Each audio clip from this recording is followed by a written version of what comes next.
Good evening, everyone. Welcome to our daily live broadcast.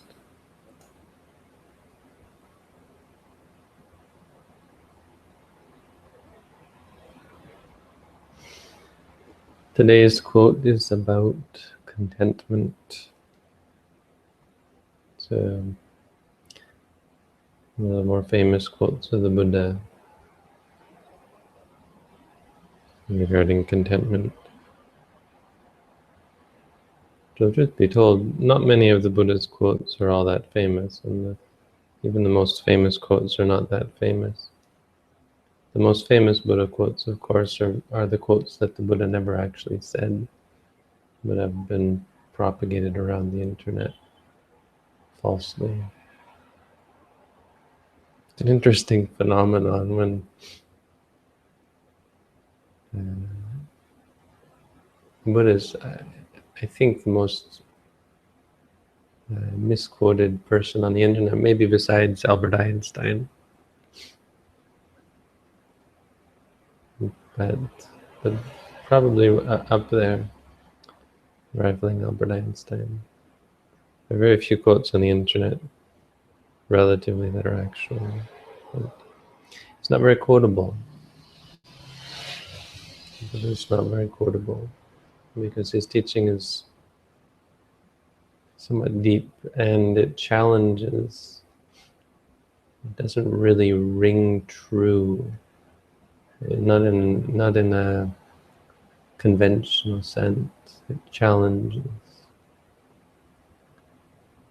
You know, there are quotable quotes like "No Dhamma is worth clinging to." No, nothing is worth clinging to. It's, it doesn't have the same ring to it as the fake Buddha quotes.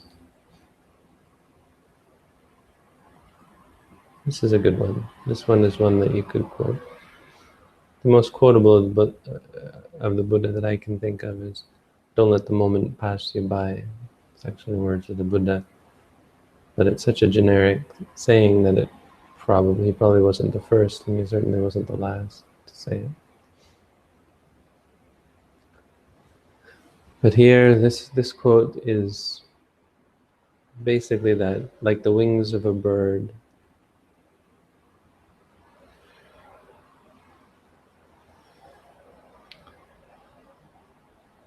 like the wings of a bird, like a bird, just as a bird carries its wings as its only burden,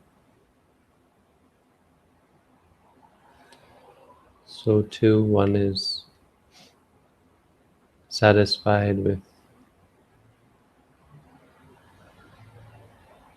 a robe to protect a robe to sustain the body, and food to sustain the stomach.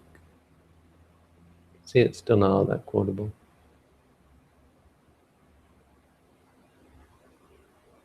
But this is how one is content.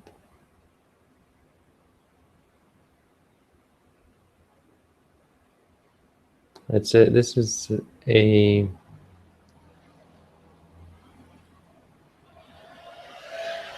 a motto to live by for a Buddhist monk. See, because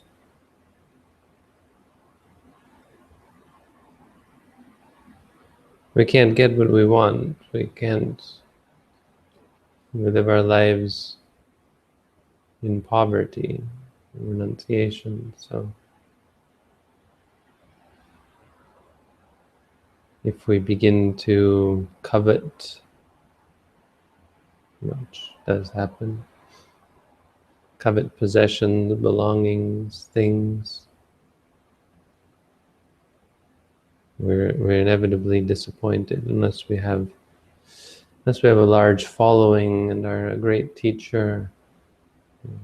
By the time a monk becomes a great teacher, not great, but like a well-known teacher, then they get lots of support and are able to get whatever they want within reason. But during training and living, when traveling,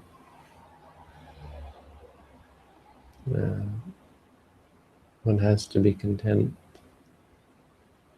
So, no matter what, one has to be content, you know. Even a great teacher who has great relative wealth and fame and support,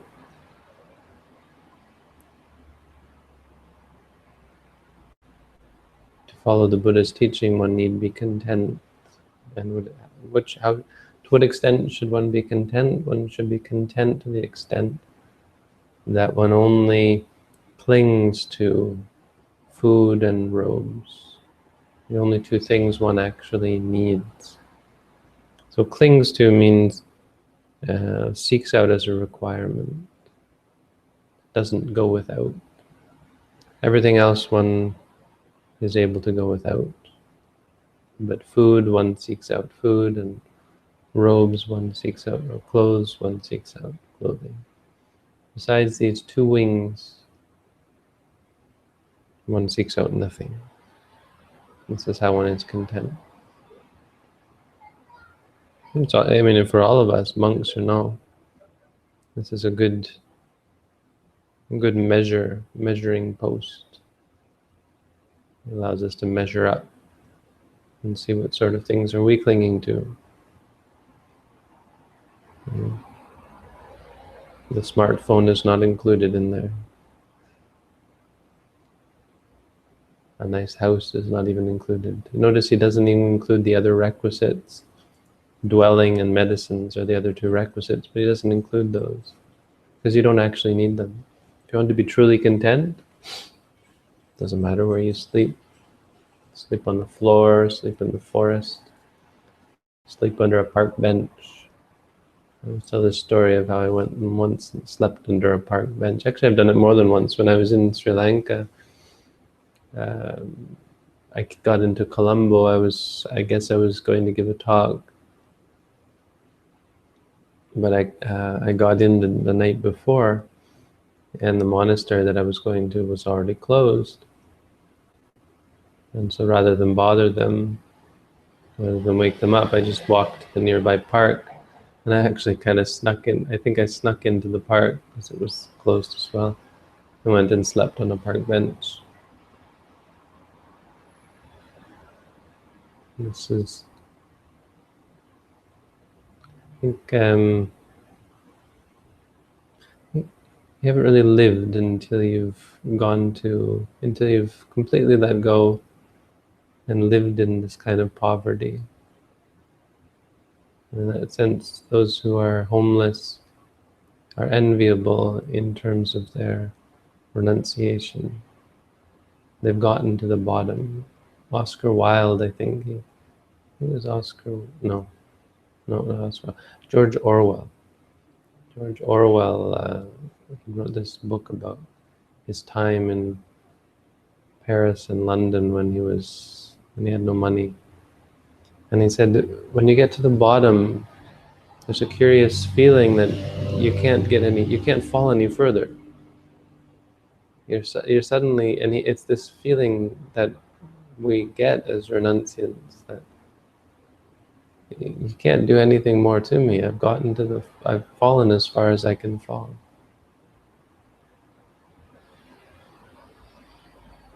I remember small things like I realized one day that I just couldn't get laundry soap. I didn't have any.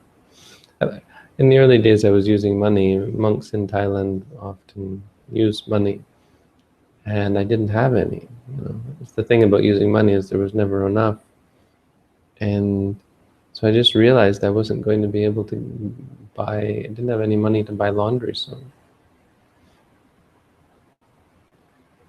and I really panicked because I wouldn't be able to get soap to wash my clothes, and it was soap to wash my body as well. And what am I going to do? And then it just hit me. I'm like, well, I'll wash without soap. And it was just liberating to realize that you can just go without. Of course, the funny thing is once I started keeping the rose and not using money, was a lot more well supported. People appreciated. There was an appreciation for what I was doing, and there's appreciation for uh, supporting my practice. Anyway. So yeah, monks get support. We're supported and looked after.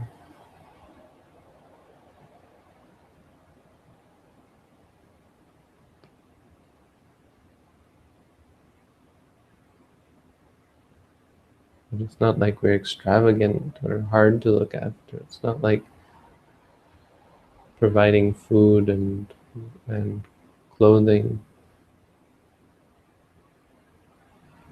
basic requisites. It's not like it's a great burden. And it's out of appreciation. It's out of appreciation for someone who is cultivating spiritual truth and cultivating peace and goodness, making themselves a better person. If you want to put it like that, when you see someone trying to become a better person, wouldn't you want to help them? Being a monk is all about that. It's about becoming a better person. It's the kind of thing I support. That's why we support how many people who come here to do meditation courses. Free food, free shelter, free teaching. Heck, and then you talk about the teaching that a Buddhist monk can provide because of the time that they have to practice and study and teach.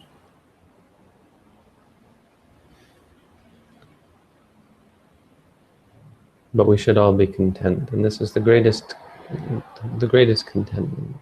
It's to be free like a bird with only two wings, two things to cling to hold on to. Everything else, let it go and fly away.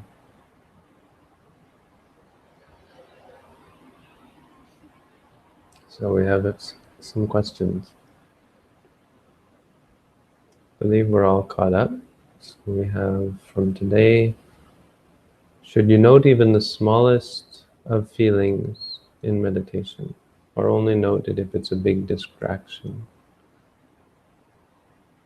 This type of meditation, let's get this clear, that there's no such thing as a distraction. That which you experience is the proper object of meditation, that which is present. So if a feeling is present, it's not a distraction from something. It's an experience of something. So it's that something that you want to be clear about. So if a feeling arises, small or big, that feeling is now there. And so that's what should be your object of meditation. So you should note it.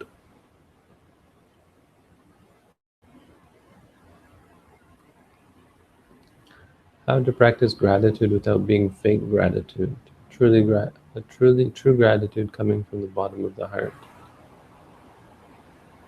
Well, that's with anything. Sincerity is a product of purity. So you can't just, it's kind of a funny question, because you're asking, how do you manufacture sincerity? You can't. You have to be sincere. You can't manufacture anything. What can I do that'll make me be sincere? You can't. It doesn't work that way. The thing is to learn to be sincere, to stop clinging. What is it that's making the gratitude fake? Delusion? Crookedness?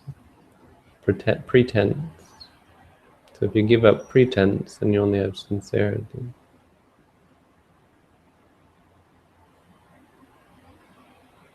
It's like love, you don't have to cultivate it. If you cultivate it, it's sort of just artificial. But to get true and pure and real love or gratitude or any of these things, just be sincere. Learn to let go. Don't cling. And there'll be a natural sense of appreciation and gratitude. The sensitivity, if you will. You become sensitive to important things, important events, important actions.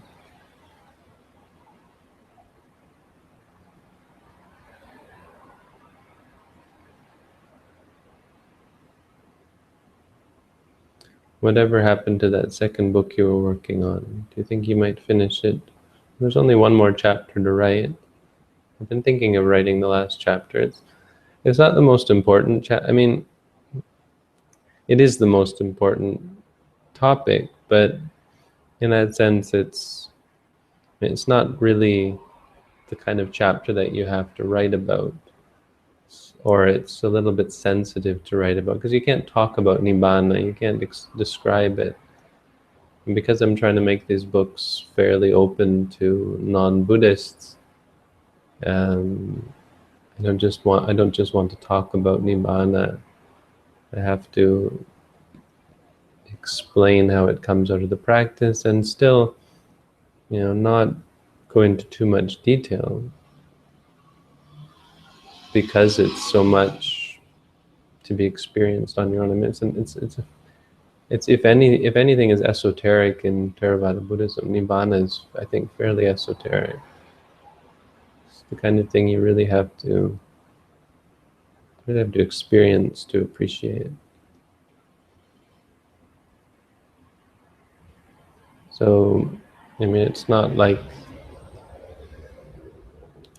the other chapters in that sense.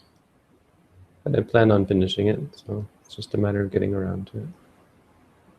But the rest of it's up, and the rest of it's all you really need.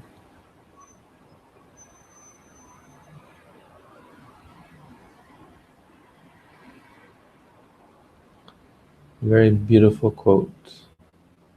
What scripture is it from? This is from the Digha Nikaya, the Samanyapala Sutta. The fruits of recluseship, the fruits of renunciation. This was taught to Ajatasattu, the son of King Bimbisara. Ajatasattu killed his father at the behest of Devadatta. And Devadatta tried to kill the Buddha. Ajatasattu tried to kill his father, and actually succeeded in killing his father, which was just about the worst thing up there, among the worst things a person can do. And so as a result, even through teaching the suttas, one of the greatest suttas, Ajatasattu wasn't able to become enlightened, because he was destined for hell. But it's an important sutta. Ajatasattu wanted to go to get a teaching from one of the wise men around, but he actually wanted to go and hear the Buddha talk.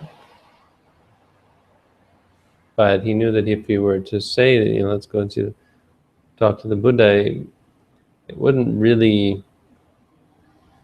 it would be kind of hypocritical, because he plotted with Devadatta to kill the Buddha, and he killed one of the Buddha's greatest disciples, his father.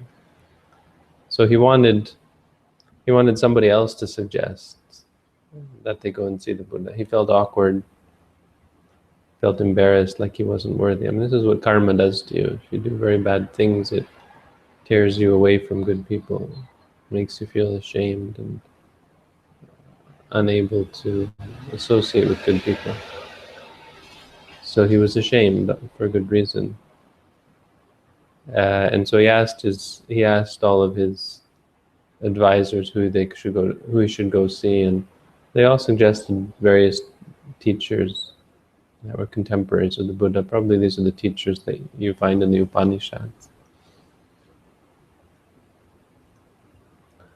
And then he turns to Jivaka. Jivaka is this doctor who looked after the Buddha and was a Buddhist, Sotapanna, I think. And he said, "What about you? Why are you quiet?" And he said, "Well, I think you should go see the Buddha." And so he decides to go see the Buddha. And he gets there because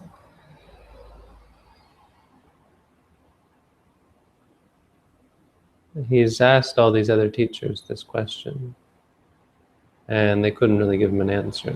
And so he comes and asks the Buddha, what is the fruit of recluseship, of renunciation? What good is it to go off in the forest and live with just a robe and bowl? Because he says, I have all these workers working for me, and I see the benefit of what they do. They do their work, they get paid. Whatever they do, they have the satisfaction and the gratification and the reward that comes with their occupation. What do monks get? What do hermits and recluses get? What do people get from the religion? And so the whole sutta is about all the benefits. It's one of the longest suttas. So the Diga means long, so it's one of the few long suttas of the Buddha. It's very long. Many teachings in it. And this is one of them. Contentment.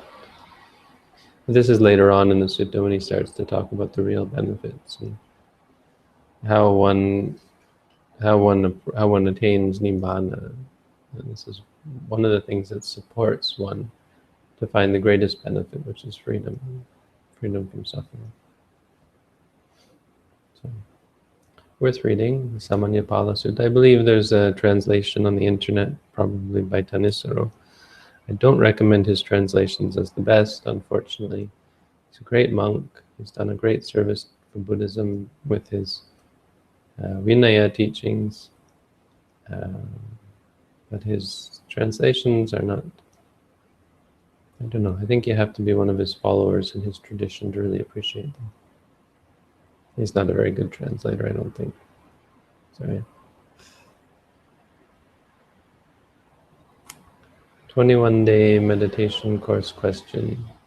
Use a traditional Zen cushion for sitting meditation to elevate the sitting bones for proper posture. We have small cushions for you to sit on. Put your butt, put under your bottom.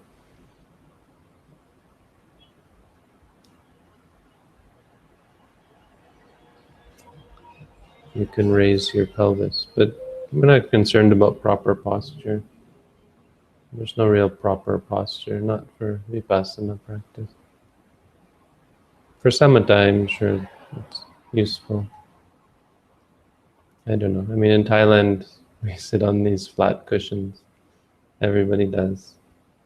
It's very rare to find someone who tries to sit in any sort of proper posture. Even if they do, they still sit flat. They don't put anything under their bottom.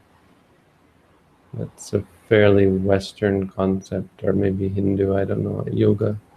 But in Buddhism, Theravada Buddhism anyway, or traditional Buddhism, not just Theravada, traditional Buddhism, there were none of these cushions. There was one teacher, he was always complaining. He was complaining to me, he said, "Oh, I went to America, these Westerners are so soft." Like, this monk likes to rant, I'm sure he's still alive. He's the teacher at Wat Mahathat in Bangkok. He said, "I've been all over America and they're so soft. They wear these, they sit on these big cushions." It's funny because, yeah, we sit on the floor. Just a little cloth. Put your cloth down on the carpet or even the wooden floor. That's why you sit, a good reason to sit in full lotus is so that the balls of your feet, the balls of your ankles don't touch the floor. If you've ever sat flat on the wooden floor, your ankles touch them, and that's quite uncomfortable. But if you sit full lotus, they don't.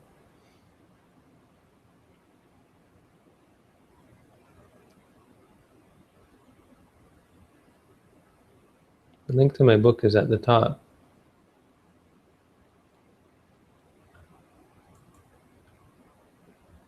Isn't the, oh, maybe the second version isn't there, is it? Huh. Let me see. Teachings. Oh, it's there. It's on our site. There's a link to it in the menus. Somewhat buried, I admit.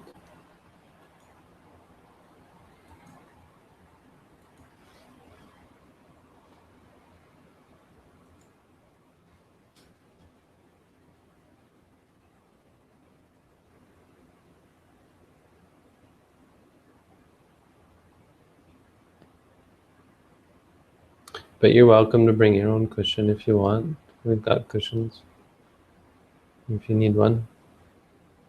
Tina made some nice little cushions about this big that you can put under.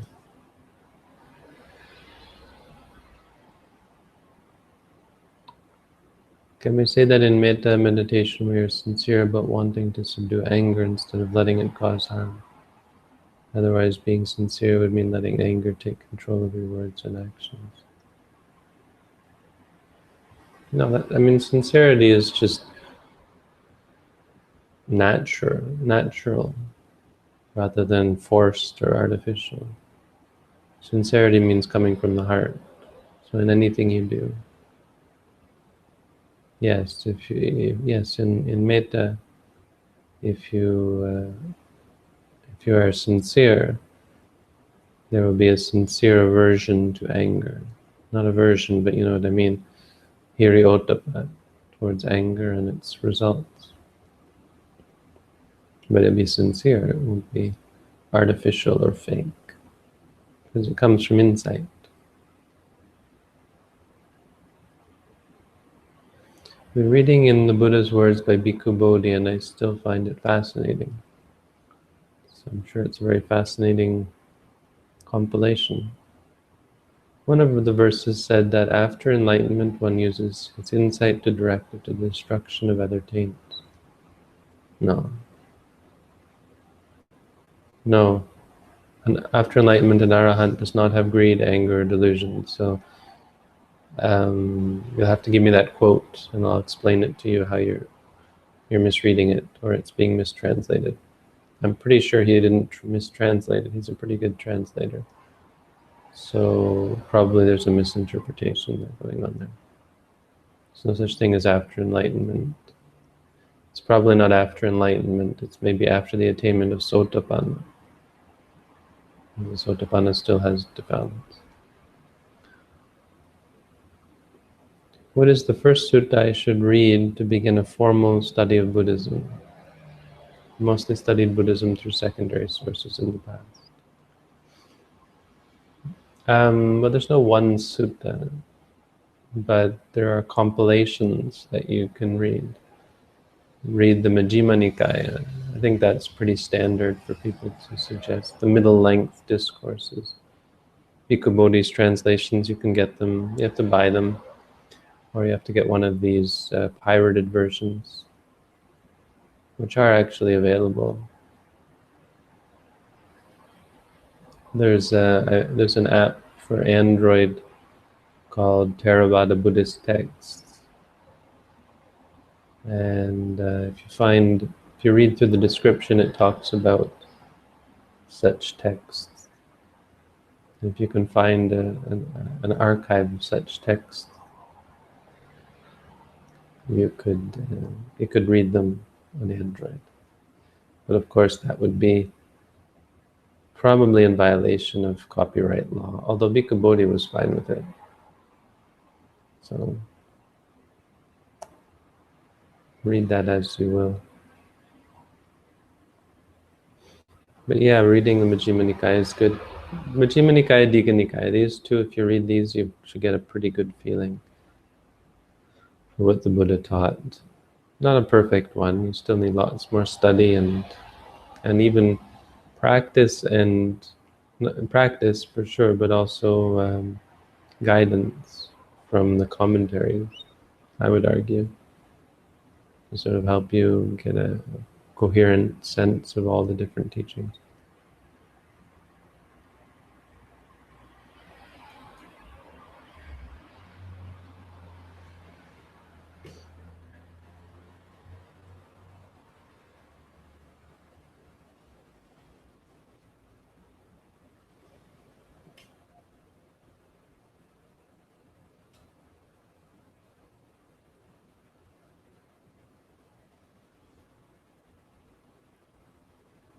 I'm scheduled for the 21-day meditation course. Will I be sleeping on a pad on the floor?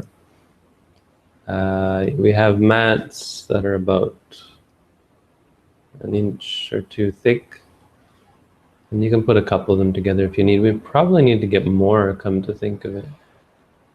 That's what we should do right away, because we don't have enough, I don't think, for 4 meditators. I don't think.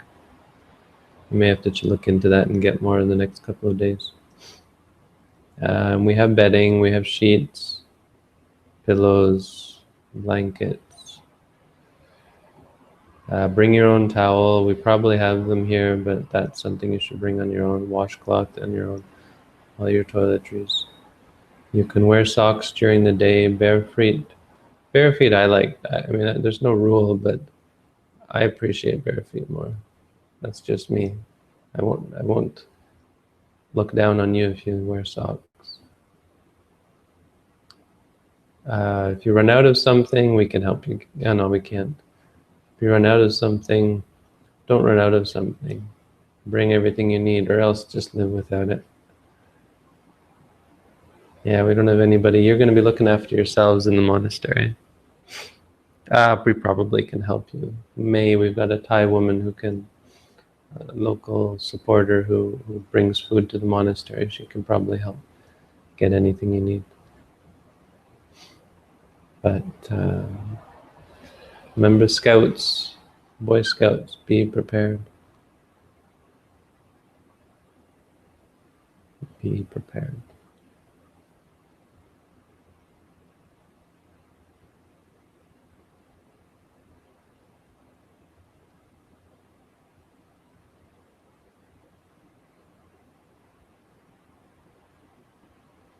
Be prepared to do without in some cases.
Okay, look, if you're going to ask questions, you have to put the little question mark before them. I know for the new people, might not be clear. Yeah, it's not easily understood. We don't even explain that. But it's harder for us to find which are questions and which are comments unless you put the question mark before it. There's a little button there that you use to add the question button. Chanting has different benefits. What are your thoughts on the benefits of chanting? Yeah.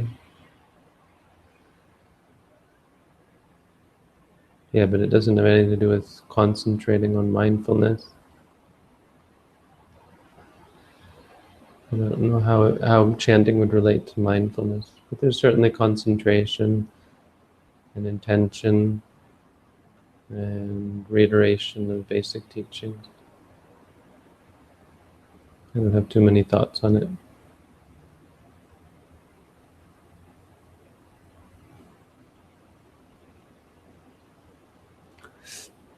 I'm dissociated since starting meditation and having a rough time getting past this. I'm depersonalized and derealized. Boy, for someone who's depersonalized, you use the word I a lot. How can I get past this disconnect between myself and reality? Stop obsessing over yourself. Stop worrying about yourself. That will help.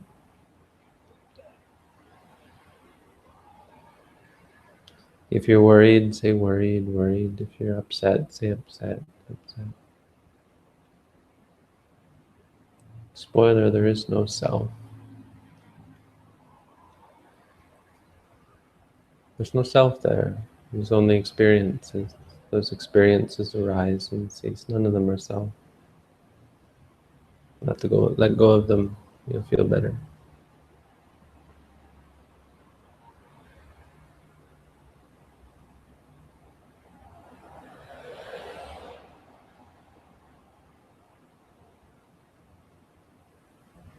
What languages would be best to learn for Theravada studies and travel? English would be a good one.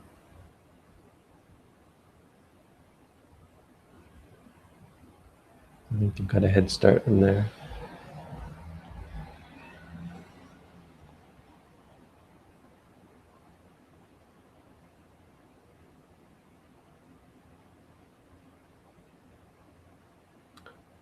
Would it not be beneficial to add a request to use the question button? Yes, it certainly would.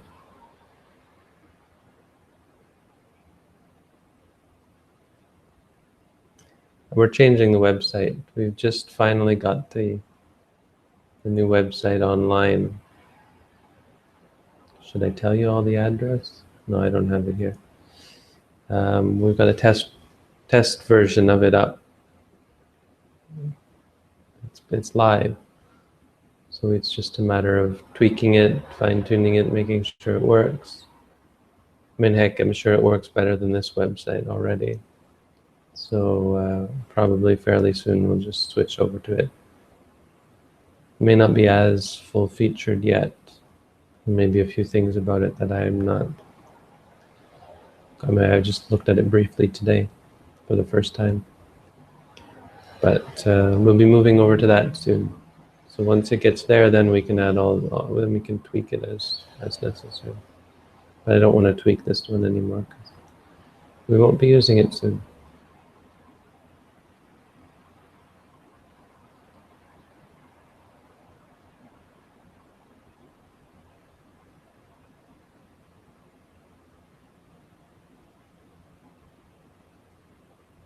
But you're right.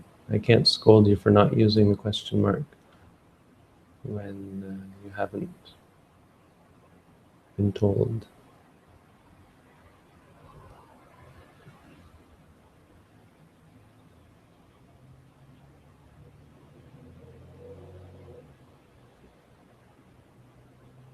How often do you do these live shows? Sorry, I'm new here. Right now I'm doing them every day, but that isn't always the case. They're scheduled to happen every day, but I don't do them every day. So I do try to keep everyone on our toes, not being too complacent. So sometimes we don't broadcast, but otherwise, mostly every day.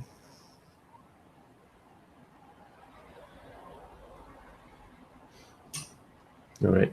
Sounds like we're kind of winding down now. We'll end it there.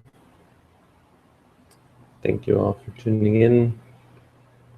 I'll pick it up again tomorrow night. We're moving this weekend, so may not broadcast every day this weekend, but we'll see. I'll try to. It should be okay. And then there's going to be a switch over.